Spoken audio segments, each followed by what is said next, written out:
इतनी प्यारी क्यों हो जाती हैं?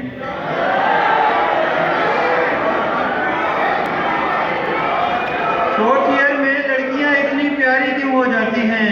10-12 तो ठीक है, लेकिन सारी क्यों हो जाती हैं? और पहले साल में कितनी सादा, कितनी भोली भाली, दूजे साल में अकड़ दिखाने हरदम लड़ने वाली, और तीजे साल फिरे वार्डों में मिसल गवाची गाएं। तीजे साल फिरे वार्डों में मिसल गवाची गाएं। थोड़ी सी हो शौक और चंचल, थोड़ी सी शर्माएं। फोर्थ ईयर में डाकू और हथियारी क्यों हो जाती हैं?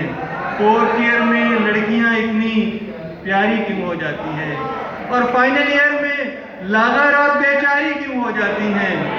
फोर्थ ईयर में लड़कियां इतनी